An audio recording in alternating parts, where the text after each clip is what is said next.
So in this segment, we're going to be talking about the Lib Dems setting out their roadmap for rejoining the EU single market and wanting to end petty Brexit squabbles. So this is an interesting strategy they're going for, which certain commentators on Twitter and other places have spoken about, which is you can't outright say the UK has to rejoin the EU. It has to be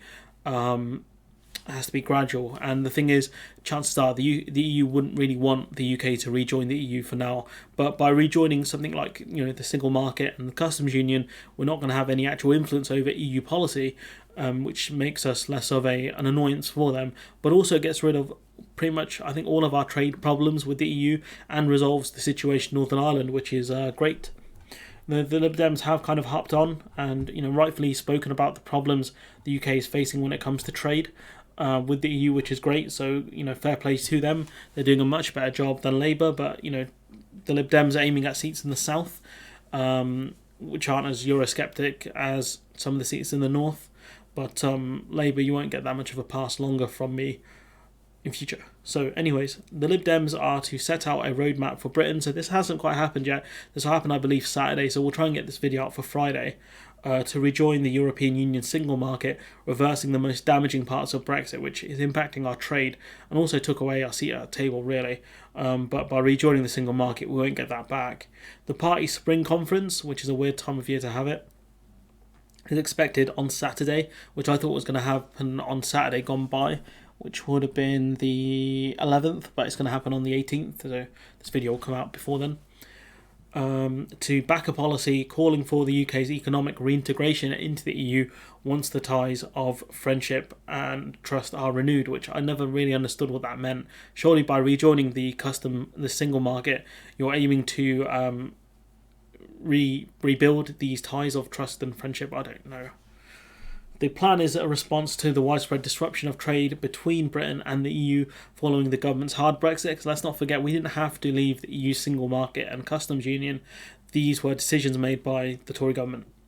New red tape introduced by Britain leaving the bloc has seen queues of lorries at ports plummeting exports and companies quitting the market altogether, which, a lot of companies on both sides of the channel really are really debating, is their business model worth it? Is it worth it for EU companies to export to the UK and vice versa? Is it worth it for UK companies to export to the EU, given all the customs costs and other things?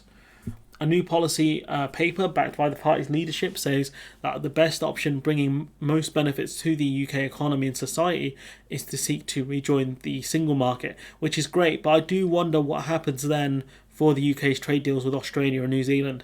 Will they just be null and void? Is there some sort of penalty you have to pay for the time we wasted? I'm assuming it's just straight cancelled. This would give UK businesses full access to the European Economic Area, which we desperately need. Reintroduce freedom of movement, which will help multiple industries out, especially agriculture and manufacturing, but also we'll get access back to Horizon properly as well, which would be great for scientists. It's going to help across the board. Resolve the outstanding issues with Northern Ireland Protocol, because there'll be no need for a border in the Irish Sea because we'll be in the EU single market, just like Northern Ireland are. The first step of the roadmap calls for the immediate initiative to repair the UK-EU relationship, including granting full settled status to EU citizens, which I supported that from the jump, because you shouldn't be playing with people's futures out here. You really shouldn't. And ramping up the British presence in Brussels, which you're not really going to be able to do. That is kind of pointless if we're just in the EU single market. Like, there are things they will discuss with us, but we won't be at the table negotiating things or have a veto or have a vote on anything. There'll just be more of a courtesy call kind of thing. The party would then gradually phase in UK-EU cooperation on issues such as the Erasmus plan. The Erasmus plan is great. I think having a global plan is also a good idea, but not like the Tory one, which is massively underfunded. And the caring for asylum seekers, which, again, if Europe actually had a coherent strategy on that, which we'll actually talk about in a separate video here, how Poland is struggling with the amount of refugees they're taking in from Ukraine. Perhaps if Europe as a collective said, look, we'll help each other out, it would have been far better.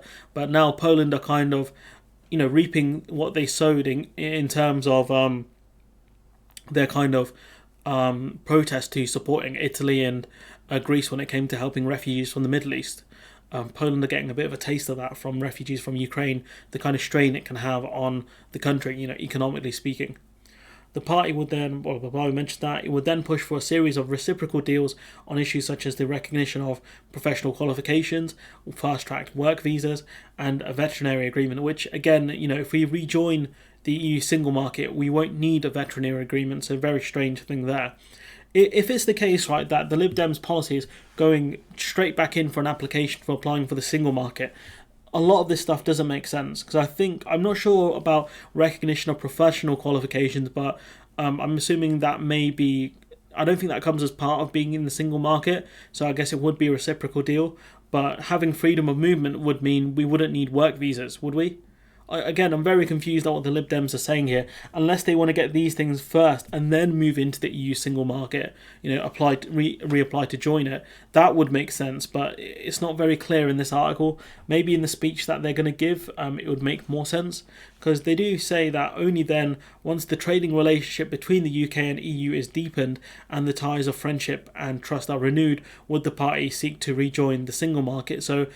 And while remaining outside the European Union itself. So this article, maybe it's not written the best, I don't know, but evidently it looks like what the Lib Dems are going to look for is essentially equivalency deals, which we're probably not going to get. It's going to be alignment deals, and then the reintroduction of these things up here, or the creation of these things. So reciprocal deals on the recognition of professional qualifications, fast track on work visas, and a veterinary agreement. Once we have those things and kind of we start rebuilding that kind of more further cooperation with the EU, if that makes sense, then then they're going to look at rejoining the EU single market. But then surely you kind of, the way they frame this is just weird. I don't know, maybe I'm wrong, maybe my reading comprehension isn't great, but the way this has been framed, set out by the Lib Dems and the person who wrote this article is very confusing. I would rather they just say, look, we're going to apply to rejoin the EU single market, rather than wasting time trying to do all this other stuff. Unless the EU are the ones saying, like, well, look, we'd rather you get, alignment deals and things like that, and you build into rejoining the single market. Then if that's the case, then fair enough, but I don't think the EU would do that. But the EU are worried that, the Tories will take over and just scrap everything again, which I don't blame them for, to be honest. Layla Moran, the Lib Dems Europe spokesperson, cited the war in Ukraine as an illustration of why the UK and EU cannot afford to be disunited, which is something my history teacher actually told me off for using words like that, disunited. He said use words like divided, so shouts out Pochettino Comben. For too long, our ties with Europe have been defined by petty squabbling and the government's overly ideological approach, which, can you really blame EU members for the, quote, petty squabbling when that's mainly come from us? British people and small businesses are tangled in red tape, are paying the price, and they deserve better, which is true, they do deserve better. But let's not forget, it was the British people who voted for this, so is there a lot of sympathy? I don't know. The reality is that we need a new way forward which works for Britain. Surely, you can't just frame it as, we need a new way for Britain, it's got to work for Britain. Surely you got to say we need to find a new way forward that works for Britain and the EU, because the current system, it doesn't fully work for the EU either. Because export checks are impacting EU businesses, but the difference is they have a much larger market to fish from compared to us. She says one where we stand with our allies, reduce costs for businesses, and make people better off as a result. And we've spoken previously about how the UK doesn't have the bandwidth to drop as many sanctions on oligarchs as the EU does. We don't have the lawyers or the other kind of things you need to really make these sanctions land quickly, and that's one of the reasons why I think some of these oligarchs have managed to get their money out really easily out of the UK. She says our comprehensive roadmap will start a new trading relationship with Europe, with British businesses and families benefiting as a result, which we will do, because these companies that are importing the products from the EU, say food for example, comes at a cost. There's customs checks these companies have to pay for, and those costs get passed on to the consumer. That's us, typically. The Liberal Democrat leader Ed Davey made a pitch this week for a coalition with Labour after the next election, and has previously suggested he would not work with Boris Johnson's Conservatives, because that ended really badly for the Lib Dems in 2015, when essentially it became irrelevant in politics because they took all the flack for the bad Conservative policies, which to an extent they did deserve, And if there are any Lib Dems in the comments, so stop listening to the past and all this stuff, like, I have 9,000 reasons to be angry at you. Don't make it over 9,000. Do not do that. But yeah, I'm at least personally angry to be with the Lib Dems anyways. Labour's Europe policy is less ambitious because Keir Starmer has the ambition of a fish than that of the Lib Dems, and calls for relatively minor changes to the government's Brexit deal, such as a new veterinary agreement. Labour are looking at equivalency agreements when the best they're probably going to get is alignment, which does again kind of put in jeopardy the Australia deal. Without, we'd have to look into the specifics of that once they're available. It's mainly down to the fact that the Lib Dems are focusing more on seats in the south and in rural areas, while Labour are focusing more on towns and cities, especially those in the north that voted for Brexit. The party has declined to back single market membership or to work to reintroduce freedom of movement, despite a pledge by Keir Starmer during the leadership election to do so, which I still find really annoying that he did this pivot for no reason. Like, it does annoy me how kind of frustrating it is for people to not understand how good freedom of movement is, especially given British people love going to European countries, particularly Spain, and a lot of those kind of immigrants, and especially the older ones, have been hit very badly by the end of freedom of movement, and I do wonder how they feel about it a bit more. They talk about here about how kind of exports have fallen. I do want to wait a bit longer until the damn plague has ended before we do more analysis on that sort of stuff, so probably be, well, it depends how long I'm doing this YouTube thing for, who knows, but yeah, hopefully in a couple of years time we'll talk more about the trade problems.